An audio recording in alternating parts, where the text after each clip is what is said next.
What's up, ICA? Ricky here and Enzo, bringing you the at-home movement demos for Sunday, August 16th.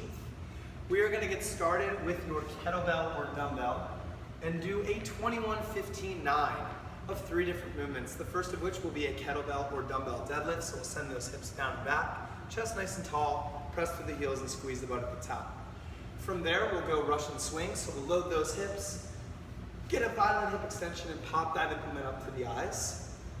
And last but not least, 9 dumbbell or kettlebell push presses. So a little dip, keeping the chest vertical, squeeze our butt, drive up, and keep those biceps by the ears overhead. 2 rounds of that. Next up, we'll drop that implement off to the side and we'll pick up either light water bottles. If you've got the luxury of having some light plates at home, wonderful. Don't exceed 5 pounds here. We're doing a lot of reps and some shoulder warm up, doesn't require a ton of weight. The first movement is going to be a front raise. So we'll stand with these weights right out in front of our hips, nice and tall. We want to avoid any momentum or hip movement here.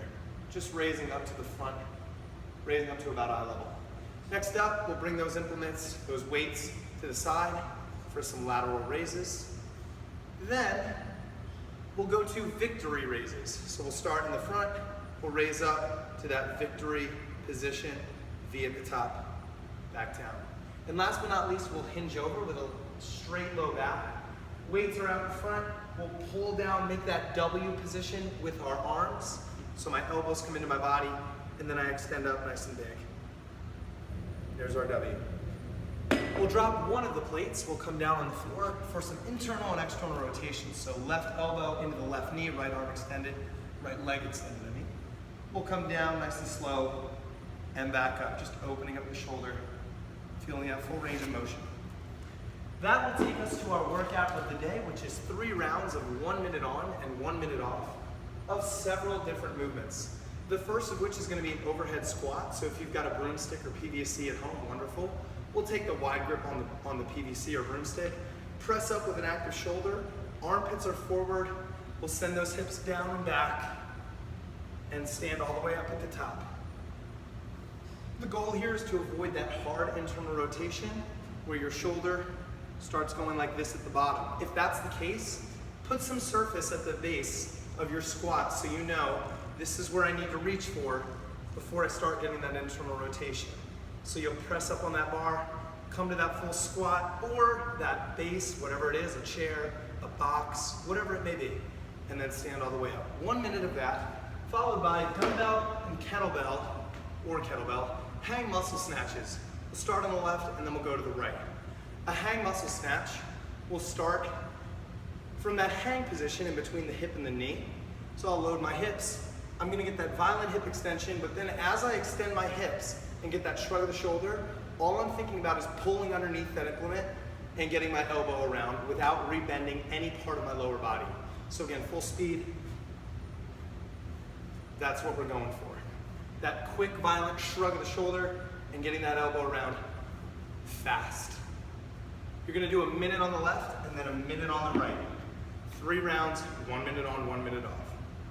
Afterward, part 2 of our workout is gonna consist of 30 consecutive PVC or broomstick overhead reverse lunges. So we'll pop that implement overhead and we're gonna do some big reverse lunges. So a big step back, either hover or tap that back knee to the floor. If you know going overhead doesn't feel great, always resort to that front squat and just do front squat overhead lunges. That'll work just fine. Our second movement of part 2 is going to be some weighted glute bridges. So with your implement, you'll place the soles of your feet on the floor. Try and get your heels close to your butt. Implement's going to go in your hip crease. And all I'm going to do is keep my head neutral and on the floor. Extend my hips up to the sky, trying to get a straight line of my body, squeezing my glutes at the top. Coming back down, tap my butt, or right back up into that next rep. So that's about the pace we're looking for. There is no point in going fast on those. We're going for quality of movement, nice, slow, controlled, on the way up and on the way down. Afterward, we'll get into some stretching with a cross-body shoulder stretch. So I'll put my right arm out to the left arm underneath, and pull. We want to feel that stretch in the left. And then we'll switch sides. Same thing there. Our last stretch is going to be a sideline thoracic rotation.